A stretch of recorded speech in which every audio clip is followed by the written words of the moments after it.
आज हम कर्क राशि वालों के लिए एक बेहद अहम ज्योतिषीय परिवर्तन की बात करेंगे, केतु का गोचर। अब केतु सिंह राशि में प्रवेश करने जा रहा है और यह आपकी राशि से दूसरे स्थान पर स्थित होगा। ये बदलाव मामूली नहीं बल्कि जीवन के कई पहलुओं को प्रभावित करने वाला हो सकता है। यदि अभी से सजग होकर तैयारी कर लें तो आप इस परिवर्तन को अपने पक्ष में मोड़ सकते हैं। विशेषकर 18 मई 2025 को रात 7:30 जब केतु कन्या राशि से निकलकर वक्री चाल में सिंह राशि में प्रवेश करेगा, तब यह नया चरण शुरू होगा। यह स्थिति 1-2 दिन की नहीं बल्कि लंबी यात्रा की तरह होगी। करीब 18 महीने यानी 5 दिसंबर 2026 तक चलेगी। केतु और राहु दोनों ही छाया ग्रह हैं और हमेशा एक दूसरे के विपरीत चलते हैं 180 डिग्री की दूरी पर। चूंकि केतु हर राशि में लगभग 1.5 साल तक टिकता है, तो 12 राशियों का चक्र पूरा करने में इसे पूरे 18 साल लग जाते हैं। यानी यह संयोग, यह ग्रह स्थिति पूरे 18 साल बाद फिर से बन रही है। ऐसे में यह अवसर है खुद को मानसिक, भावनात्मक और आध्यात्मिक रूप से तैयार करने का, क्योंकि जब आकाश में बदलाव होता है तो जमीन पर उसका असर निश्चित रूप से दिखाई देता है। करीब 18 साल पहले जो खगोलीय संयोग बना था, वही विशेष स्थिति अब एक बार फिर कर्क राशि वालों के जीवन में लौट रही है। पहले राहु को लेकर हमने विस्तार से बात की थी। उसका विश्लेषण आप हमारे पुराने वीडियो में देख सकते हैं। कैसे राहु चंद्र कुंडली के अनुसार किस भाव में गया है और क्या प्रभाव देगा। लेकिन अब बात करते हैं केतु की, जो आपकी राशि से दूसरे स्थान पर आने वाला है। यदि आपकी कुंडली में चंद्रमा चौथे घर यानी 4 नंबर पर स्थित है, तो समझिए आपकी चंद्र राशि कर्क है और उसी आधार पर हमें आगे का विश्लेषण करना है। जब केतु दूसरे भाव में आता है तो ध्यान देना होता है उन क्षेत्रों पर जो इस भाव से जुड़े हैं, जैसे आपकी आय, परिवार और बोलचाल का तरीका। जिन लोगों की आर्थिक स्थिति पहले से ही स्थिर और मजबूत है, जिनका व्यापार सही दिशा में जा रहा है, उन्हें इस दौरान किसी बड़े बदलाव से बचना चाहिए, क्योंकि केतु का यह 1.5 साल का चरण जो 18 मई 2025 से शुरू होकर 5 दिसंबर 2026 तक चलेगा, जीवन की स्थिरता को हल्के से हिलाने का संकेत देता है। ऐसे में जरूरी होगा कि आप संयम रखें, विशेषकर अपने वित्तीय फैसलों और पारिवारिक संवादों में। ध्यान से सोचें, समझदारी से चलें और इस खगोलीय चक्र को अपनी समझदारी से साध लें। अगर इस वक्त आपकी नौकरी अच्छी चल रही है या व्यापार में स्थिरता बनी हुई है, तो याद रखिए अब बड़े फैसले लेने का समय नहीं है। केतु के इस चरण में अगर आपने अचानक नौकरी छोड़ दी या बिजनेस में कोई बड़ा रिस्क ले लिया, तो बाद में पछताना पड़ सकता है, क्योंकि यह समय स्थिरता बनाए रखने का है, न कि अनावश्यक बदलाव करने का। चंद्र कुंडली या लग्न कुंडली दोनों में ही दूसरा भाव धन, बचत और पारिवारिक संसाधनों से जुड़ा होता है। अगर इस दौरान आपने आय का कोई प्रमुख स्रोत खुद ही छोड़ दिया और कोई नया विकल्प तैयार नहीं किया, तो आर्थिक दबाव तेजी से बढ़ सकता है। कई बार देखने में आया है कि लोग पहले से तय नौकरी को छोड़कर नई ज्वाइन करने में हिचकिचाते हैं, जबकि अगर नया विकल्प पक्का और बेहतर हो तो बदलाव किया जा सकता है, लेकिन बिना सोचे समझे जोखिम लेना ठीक नहीं। खासकर इसलिए क्योंकि केतु अब सूर्य की राशि सिंह में गोचर करेगा और सूर्य पहले ही एक उग्र ग्रह है। जब उस पर केतु जैसे पाप ग्रह का प्रभाव आता है तो स्थिति और संवेदनशील हो जाती है। साथ ही सिंह राशि अग्नि तत्व से जुड़ी है, इसलिए खर्चे अचानक बढ़ सकते हैं और बचत पर असर पड़ सकता है। इस समय आय बनी रहे, यही सबसे जरूरी है। इसलिए जितना हो सके फिजूल खर्ची से बचें और अपने फैसलों में धैर्य और दूरदर्शिता रखें। अब देखिए, कर्क राशि के उन लोगों के लिए ये समय थोड़ा अधिक सतर्कता का है, जिनकी आय सीमित है या जिनका व्यापार पेशा पहले से ही लड़खड़ा रहा है, क्योंकि जैसे ही केतु आपकी चंद्र कुंडली के दूसरे भाव में प्रवेश करता है, अचानक खर्चों में इजाफा हो सकता है, और वो भी ऐसे खर्चे जो आपकी जमा पूंजी को धीरे धीरे खा जाएं। इसलिए अगर आपने बिना सोचे समझे किसी गलत योजना में पैसा फंसा दिया, तो आर्थिक स्थिति और भी उलझ सकती है। इस दौरान सिर्फ आमदनी पर नहीं बल्कि खर्च की दिशा पर भी नजर रखना जरूरी होगा। साथ ही एक और पहलू है जो इस समय उभर कर सामने आता है, आपकी प्रतिष्ठा और सामाजिक छवि। आप महसूस कर सकते हैं कि लोग आपकी इज्जत को कैसे देखते हैं और शायद भीतर से एक चाहत भी जागेगी कि रुतबा बढ़े, समाज में एक अच्छा स्थान मिले। लेकिन यह भी साफ है कि नाम और सम्मान केवल दिखावे से नहीं मिलते, उसके लिए कर्मों की नींव मजबूत होनी चाहिए। चाहे रिश्तेदारों के बीच हो या समाज में, आपके काम ऐसे होने चाहिए जो दूसरों के लिए मिसाल बने। इस समय राहु भी आपकी कुंडली के 8वें भाव से दृष्टि डालेगा, जो गहराई से सोचने और रहस्यों को समझने की क्षमता देता है, पर साथ ही रुतबे की चाह को भी जगाता है। मगर याद रखिए, अगर आप केतु के प्रभाव में बहकर केवल दिखावा करेंगे और जमीन से जुड़े नहीं रहेंगे, तो ये समय सीख देने में भी पीछे नहीं रहेगा।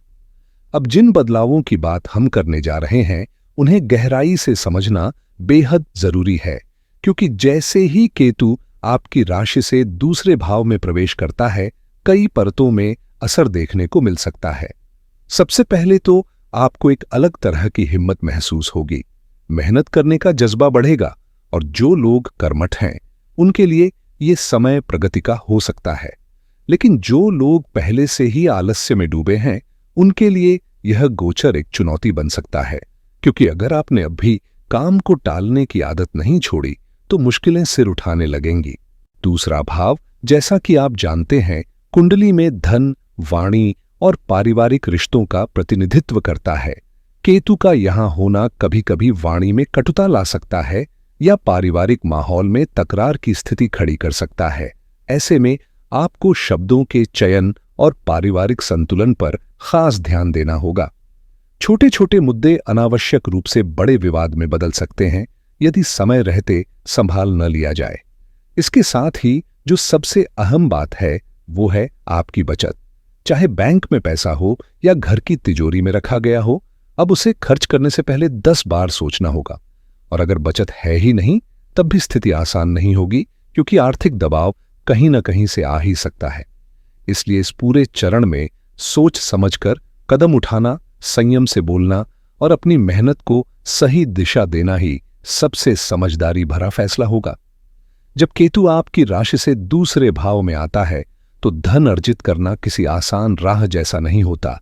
जैसे जैसे प्रयास करते हैं, वैसे वैसे लगता है कि पैसा हाथ में आते ही फिसलने लगता है। मेहनत कई गुना बढ़ जाती है, लेकिन फल उतना तुरंत नजर नहीं आता।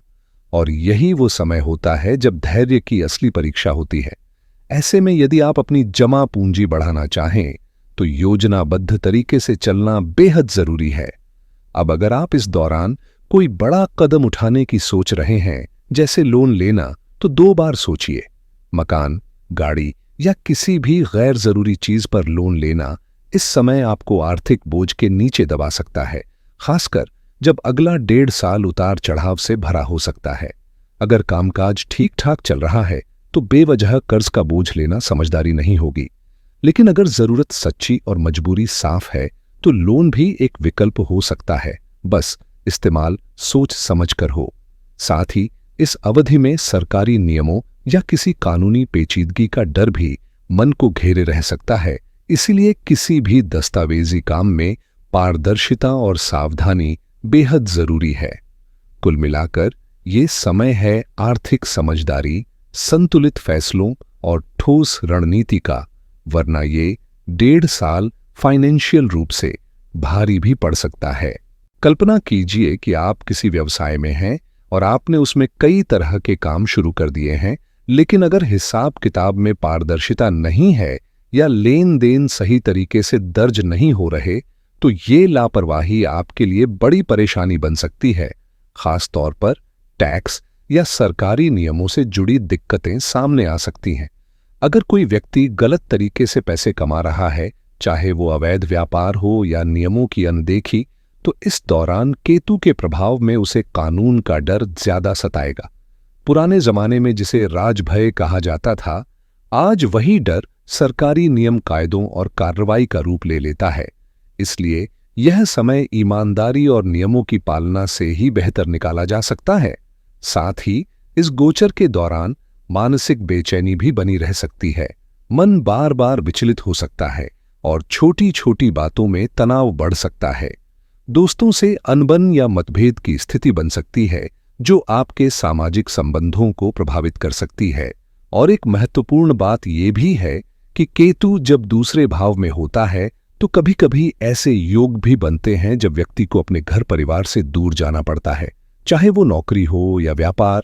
परिस्थितियां ऐसी बनती हैं कि उसे दूर शहर या देश में काम करना पड़ सकता है।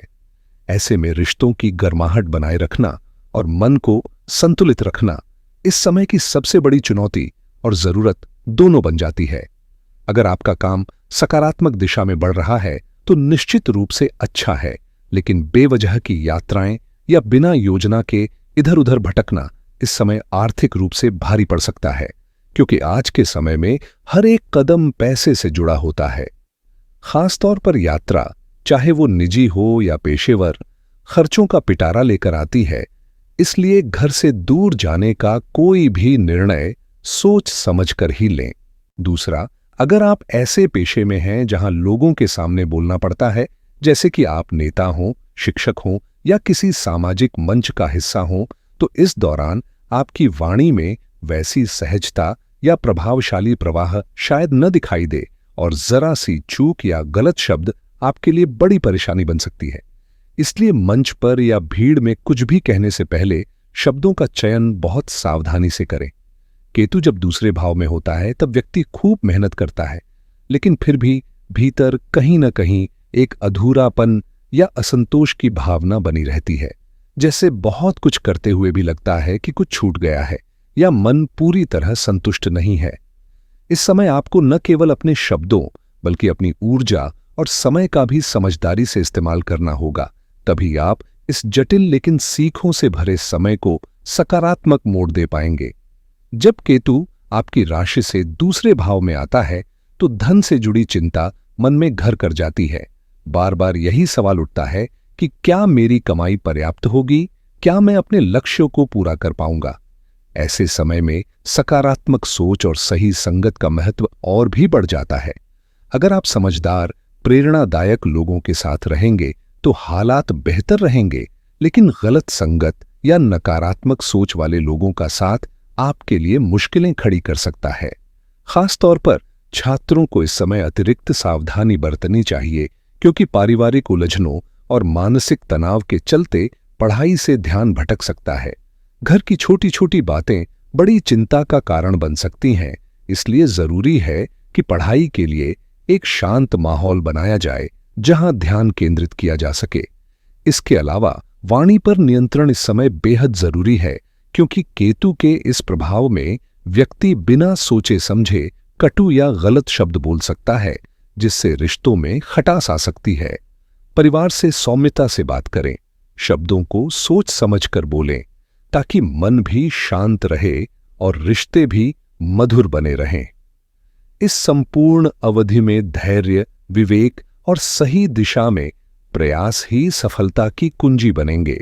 जब केतु गोचर में आपकी राशि से दूसरे भाव में प्रवेश करता है तो पारिवारिक रिश्तों में खटास आने की संभावना बढ़ जाती है। शास्त्रों में भी उल्लेख है कि ऐसे समय में अपने ही कुटुंबियों से विरोध झेलना पड़ सकता है। विशेष रूप से यदि आप कर्क राशि के जातक हैं तो इस दौरान अपनी वाणी पर विशेष नियंत्रण रखना जरूरी हो जाता है, क्योंकि मीठे शब्द न सिर्फ रिश्तों को संभालते हैं बल्कि मुश्किल समय में सहारा भी बनते हैं। परिवार में प्रेमपूर्ण व्यवहार और सौम्यता से बातचीत करने से स्थिति काफी हद तक सकारात्मक बनी रह सकती है। यही नियम कार्यस्थल पर भी लागू होता है। अपने सहकर्मियों के साथ सम्मानजनक और सहयोगी रवैया अपनाइए, ताकि न सिर्फ आपके काम की रफ्तार बनी रहे बल्कि आपके सहयोगी भी आपका साथ देने को तत्पर रहे। वहीं अगर आप व्यवसाय से जुड़े हैं और आपका काम इस समय ठीक ठाक चल रहा है तो सोच समझकर ही आर्थिक फैसले लें। अनावश्यक रूप से लोन लेना, चाहे मकान हो या गाड़ी के लिए, भविष्य में आर्थिक दबाव बढ़ा सकता है। खासकर इस समय लोन उतना ही लें जितना आप निश्चित रूप से चुका सके, वरना यह 1.5 साल का समय आर्थिक रूप से भारी पड़ सकता है। संयम, विवेक और व्यवहार कुशलता ही इस चरण में आपकी सबसे बड़ी ताकत होगी। अगर आप किसी चीज पर लोन लेने की सोच रहे हैं तो सबसे पहले यह समझना जरूरी है कि लोन का आकार क्या है और क्या आप उसे आने वाले 1.5 सालों में सहजता से चुका पाएंगे, क्योंकि यह समय आर्थिक रूप से थोड़ी सावधानी मांगता है।